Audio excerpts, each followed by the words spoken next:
Diputada Clara García tiene la palabra.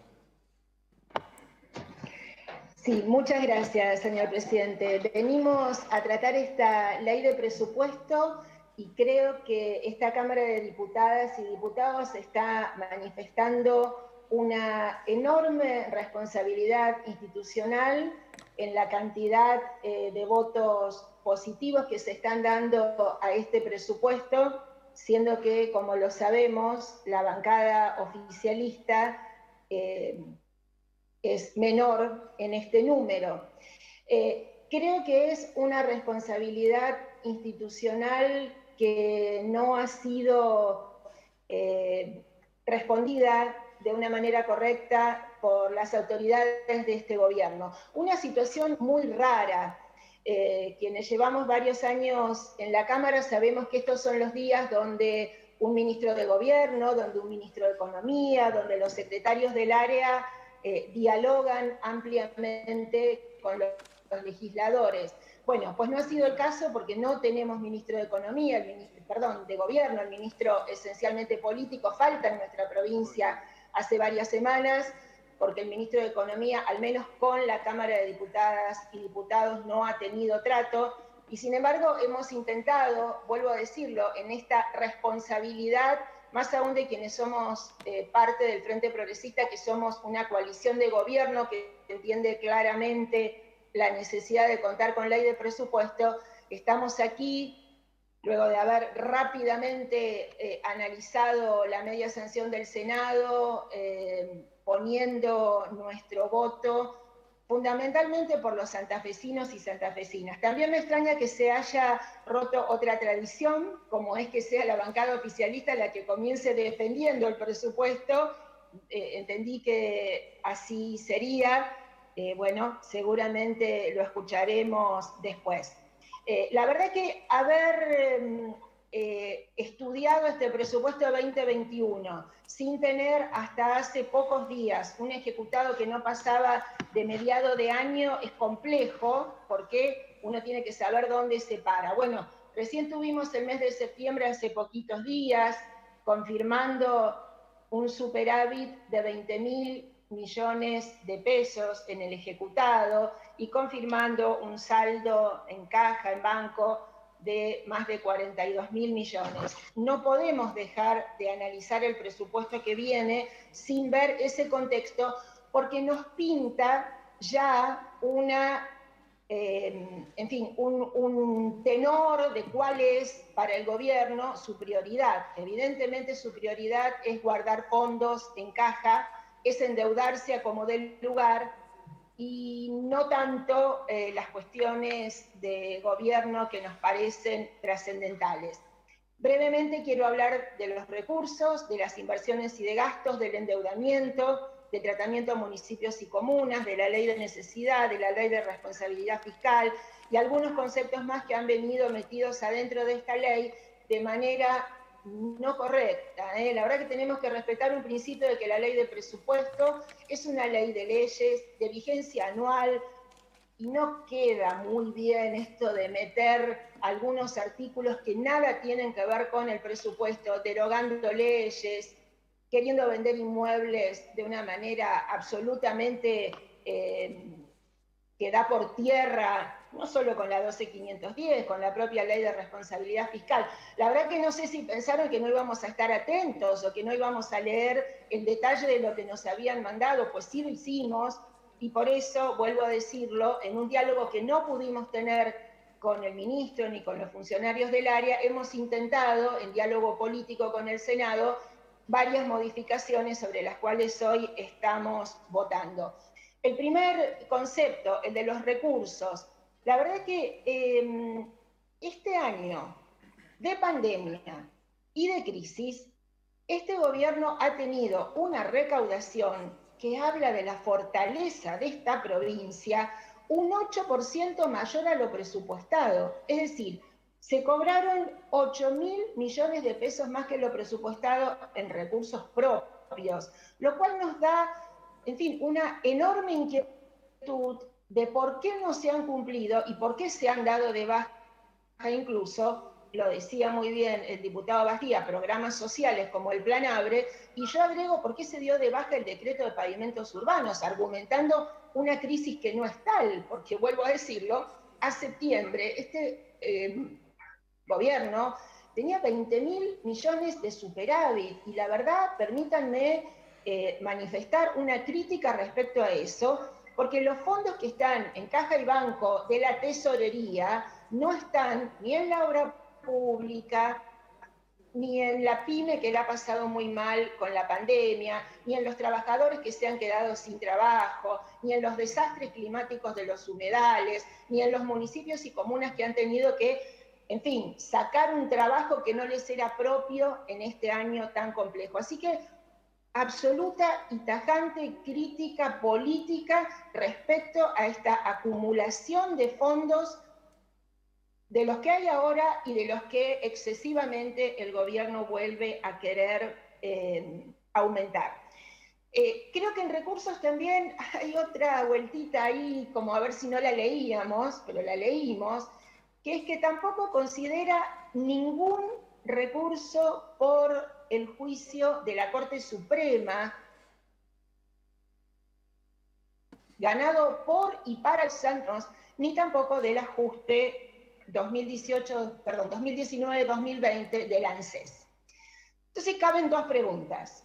¿El gobernador piensa que no lo va a cobrar y que no va a hacer ningún esfuerzo en cobrarlo?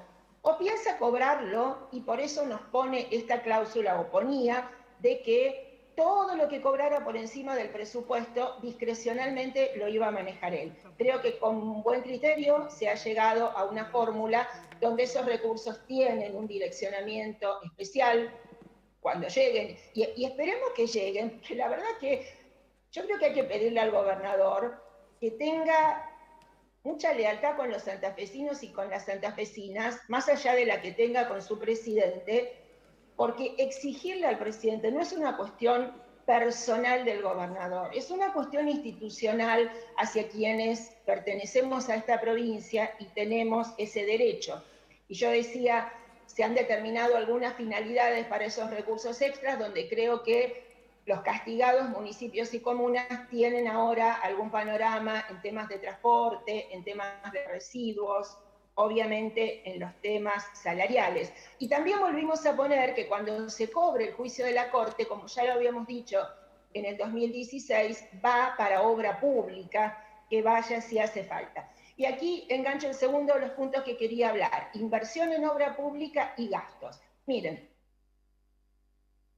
este año vamos a terminar, tal como viene, con 9.000 millones de pesos de obra pública, algo que es extremadamente menor a los 33.000 más o menos del año pasado, que con el 40 y pico % de inflación, imagínense que es un porcentaje exiguo. Bueno, el gobernador nos está diciendo que de estos 9.000 que hizo, que ejecutó, pues en el 2021 va a ejecutar 72.000.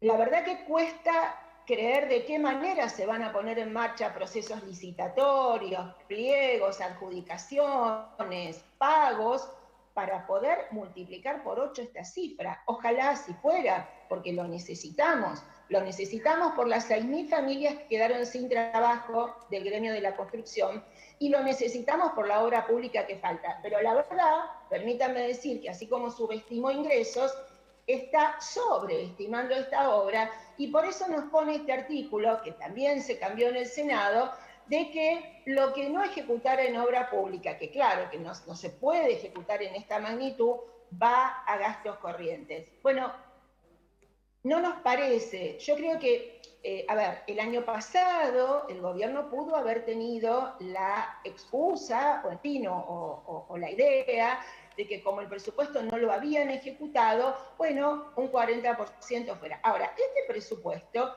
lo está haciendo este gobernador. Si lo está haciendo este gobernador, hoy mismo nos dice que bueno, que esta obra pública por ahí no se haga y que entonces vaya a gastos corrientes. La verdad que enhorabuena, hemos moderado estas facultades extraordinarias que no tuvimos en el Frente Progresista, que no tuvo ningún gobierno de otro signo político, y que la verdad que no nos parece sana. Redondeo brevemente, creo que hay también una un cambio estructural dentro del presupuesto que obviamente no podemos más que aceptar, porque lo manda el gobernador, que es haber bajado la participación del gasto social y haber subido la finalidad de administración gubernamental. Es raro en un año donde lo que más se necesita es el apoyo a lo social. Y la verdad que si comparamos lo que fue el presupuesto 2020 con el ejecutado, bajó el porcentual en seguridad en términos reales, bajó en salud y bajó en educación y cultura. Hacemos un llamado a que eso se cambie. Bueno, justamente nos están pidiendo continuar con la ley de necesidad ante llamada de emergencia. Lo menos que podemos hacer es dedicar esos fondos de manera muy preponderante a las actividades sociales. Quiero hacer brevemente también referencia al mal llamado presupuesto con perspectiva de género. La verdad que este es un concepto que tiene un basamento de la técnica presupuestaria, obviamente tiene un basamento político, pero ¿qué es un presupuesto con perspectiva de género? Aquel que cuando se confecciona en sus proyectos y en sus programas va asignando partidas presupuestarias con el entendimiento de cuál es el impacto en beneficio de las diferencias de género de las cuales se parte. Acá se hizo todo al revés. El presupuesto se hizo completo. Alguien después dijo, bueno, vamos a hacer una lista de cuáles son los programas que tienen alguna relación con género, lo sumó, supera apenas el 1,5%. La idea la celebramos, pero no es la manera como un presupuesto con perspectiva de género se realiza. El otro de los ítems al cual me quería referir es el endeudamiento. Yo creo que hay una vocación compulsiva de endeudarse, que es muy cara, porque el costo del financiamiento de estas deudas es muy caro, y porque además todo lo que se endeudó este gobierno lo está moviendo en caja el banco detenido. Digo, no lo estamos viendo en la multiplicación que requiere una obra pública. Nos parece, vuelvo a decir, absolutamente innecesario. Miren, el año pasado también se puso un articulito con autorización de endeudamiento, pero era porque el gobierno decía, bueno, como va a tener déficit, un déficit que bueno, ahí, en fin, se calculó, vaya ese endeudamiento, que además tenía un 30%, pero este año no está esa excusa, porque el gobierno actual es quien hizo el presupuesto. No nos parece correcto seguir sumando en esta ley de leyes, este tipo de financiamientos genéricos, porque el gobierno ya tiene los 3.000 que ahora pasó a 5.000 más los otros 2.000 que son de corto plazo. Tiene los anticipos financieros que autoriza el Banco Central para los pagos de sueldos. Tiene estos 12.500 millones que eran en dólares y se pusieron en pesos, y tiene todo lo que le quedó sin utilizar de la ley de necesidad, y sigue además la ley COVID.